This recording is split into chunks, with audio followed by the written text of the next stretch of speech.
বিসমিল্লাহির রহমানির রহিম। আজকে আমরা কথা বলবো যে যুক্তরাষ্ট্রের যে একটা অভ্যন্তরীণ যে নির্বাচন হয়, এই অভ্যন্তরীণ নির্বাচন নিয়ে। তার আগে আমরা কিছু ডোনাল্ড ট্রাম্পের কিছু কীর্তিকলাপ নিয়ে, কিছু কার্যকলাপ নিয়ে প্রথমে আলাপ আলোচনা করি। ট্রাম্প কিন্তু দ্বিতীয় মেয়াদে তিনি ক্ষমতায় আসেন এবং তিনি শপথ গ্রহণ করেন 2025 সালের 20শে জানুয়ারি। এবং তিনি শপথ গ্রহণের পরেই কিন্তু তিনি প্রায় ৭৯টি নির্বাহী আদেশ সই করেন এবং প্রত্যেকটা নির্বাহী আদেশের প্রায় অধিকাংশই ছিল আসলেও যে যে মতবিরোধ। আমেরিকার যে জনগণের সাথে, ইউএসের যে জনগণের সাথে কিন্তু এগুলা মতবিরোধ রয়েছে, যে কিভাবে তিনি অভিবাসন নীতি তিনি প্রণয়ন করলেন। তারপরে তিনি কি করলেন, তিনি এক কথায় তিনি যে মানে যে সকল কাজ করলে মানুষ বিরক্ত বোধ করবে, তিনি আসলে সেই সকল কাজই তিনি কিন্তু করতে থাকলেন। শুধু তাই নয়, তিনি এই যে নেটোর সাথে যে সম্পর্ক তিনি যে ছিন্ন করতে চাইলেন, ইউরোপীয় ইউনিয়নভুক্ত যে সকল দেশ রয়েছে, অর্থাৎ ইউরোপের যে দেশগুলো রয়েছে, এগুলোর সাথে তিনি সম্পর্ক ছিন্ন করতে চাইলেন। শুধু তাই নয়, যে যে যে কানাডার যে তৎকালীন যে বা তদানীন্তন যে প্রেসিডেন্ট ছিলেন জাস্টিন ট্রুডো, তাকে কিন্তু তিনি বলেছিলেন যে জাস্টিন ট্রুডো আমেরিকার যে ৫১তম গভর্নর। হ্যাঁ, কানাডাকে তিনি ৫১তম আমেরিকার রাজ্য হিসেবে ঘোষণা করেছেন। শুধু তাই নয়, তিনি কি করেছেন, তিনি ডেনমার্ক যেটার মালিকানা গ্রিনল্যান্ড দ্বীপ, এই যে গ্রিনল্যান্ড দ্বীপটাকে তিনি দখল করার প্রয়াস চালান। শুধু তাই নয়, তিনি তার জামাতা জেরিফ কুশনার, তাকে কিন্তু এই গ্রিনল্যান্ডে পাঠিয়েছিলেন সেটাকে যে দেখার জন্য এখানে কি পরিমাণ সম্পদ রয়েছে, কিভাবে এটাকে যে কি দখল করা যাবে। ওকে, এরপর তিনি কি করলেন, তিনি এই যে শুল্ক যে ব্যবস্থাটা, এই যে যে প্রত্যেকটা দেশের উপর তিনি কিন্তু বাণিজ্য শুল্ক কিন্তু প্রণয়ন করলেন, রাইট? আচ্ছা, এই যে তিনি যে চীনের উপর বাণিজ্য শুল্ক আরোপ করলেন, এমনকি বাংলাদেশ সহ ভারত সহ প্রত্যেকটা দেশের উপর তিনি কিন্তু একটা শুল্ক আরোপ করেছিলেন। ওই সময় কিন্তু যে তদানীন্তন সময়ে কিন্তু আসলে সারা পৃথিবীতে কিন্তু একটা যে বাণিজ্য যুদ্ধ যে শুরু হয়েছিল ওই সময়। এরপর তিনি কি করলেন, হার্ভার্ড বিশ্ববিদ্যালয়ের যে আর্থিক যে সহযোগিতা, এটা বন্ধ করার ঘোষণা করলেন, এমনকি যে করেছেন সম্ভবত।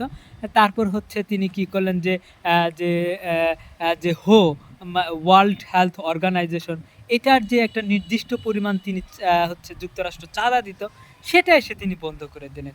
ওকে, এরপর তিনি কি করলেন, তিনি যে যে ভেনিজুয়েলার যে প্রেসিডেন্ট ছিলেন, তাকে কারাকাস থেকে সিনেমাটিক ওয়েতে কিন্তু আমেরিকায় উঠিয়ে নিয়ে গেল। এটার যে কারণ যে তেল বাণিজ্য ছিল।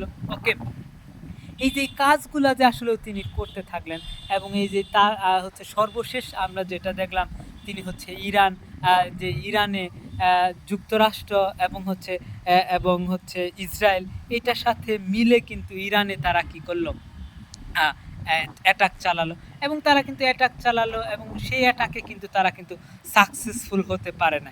আবার আমরা যদি দেখি যে গাজা এবং ইসরায়েল যুদ্ধ, এই যুদ্ধটাকে তিনি যে থামানোর জন্য বিভিন্ন প্রয়াস চালালেও এটা কিন্তু যে ফিলিস্তিনের স্বার্থে কখনো কিন্তু কাজে আসেনি। এটা কিন্তু ইসরায়েলের পক্ষ নিয়ে কিন্তু তিনি এই যুদ্ধবিরতিটা করেছেন। আবার আমরা দেখলাম কি, যে ইউক্রেন এবং রাশিয়া যে যুদ্ধ, এই যুদ্ধটা থামানোর জন্য তিনি কিন্তু বিভিন্ন ওয়েতে তিনি কিন্তু কাজ করেছিলেন। কিন্তু এবং কি ইয়ের সাথে, যে রাশিয়ার যে প্রেসিডেন্ট ভ্লাদিমির পুতিন, তার সাথে আমেরিকার যে প্রেসিডেন্ট আলাস্কায় কিন্তু 4 ঘন্টা ব্যাপী একটা আলোচনাও করেছিলেন, কিন্তু সেই আলোচনায় কাজ হয়নি। এখন পর্যন্ত স্টিল কিন্তু রাশিয়া ইউক্রেন যুদ্ধ কন্টিনিউ, যেটা 2022 সালের 24শে ফেব্রুয়ারি থেকে চলমান রয়েছে। ওকে, এই যে এরপর আমরা যদি সর্বশেষ এই যে ইরান, ইসরায়েল এবং যুক্তরাষ্ট্রের যে ত্রিমুখী সংঘর্ষের কথা বললাম, এটা সংঘর্ষ হলো, কিন্তু যে যুক্তরাষ্ট্র বারবার বলছিল এই যুদ্ধটা শেষ হবে, কিন্তু এখন অবধি পর্যন্ত আজকে মনে হয় 103 দিন চলে এই যুদ্ধটার বয়স, কিন্তু এটা কিন্তু এখন পর্যন্ত এটা কিন্তু কি হচ্ছে না, শেষ হচ্ছে না। এর যে কারণ হচ্ছে যে নেতানিয়াহুর যে একটা যে ক্ষমতার যে একটা লড়াই, এই লড়াই কিন্তু এইভাবে এই যুদ্ধটা কিন্তু শেষ হচ্ছে না। এর মাঝখানে কিন্তু যে যুক্তরাষ্ট্রের মধ্যে কিন্তু একটা অভ্যন্তরীণ নির্বাচন হবে, এবং এই অভ্যন্তরীণ নির্বাচনটা কি, এইখানে ২ টা পার্টি রয়েছে। একটা হচ্ছে ডেমোক্রেটিক পার্টি রয়েছে, আরেকটা হচ্ছে রিপাবলিকান পার্টি রয়েছে। এই যে রিপাবলিকান পার্টিটাই কিন্তু বর্তমান হচ্ছে যে ক্ষমতাসীন পার্টি, এবং এই পার্টির যে কার্যক্রমগুলা আমরা যদি দেখি, এবং সাধারণ মানুষ এই এই পার্টিকে কিন্তু অ্যাভয়েড করছে। অর্থাৎ কোনো একটা এজেন্সি, আমি হচ্ছে এক্স্যাক্টলি নামটা বলতে পারছি না, এই এজেন্সি তারা একটা জরিপ করেছে। জরিপে দেখা গিয়েছে এই হচ্ছে ডেমোক্রেটিক পার্টিটা এই রিপাবলিকান পার্টি থেকে ১.৬ পয়েন্টে এগিয়ে আছে।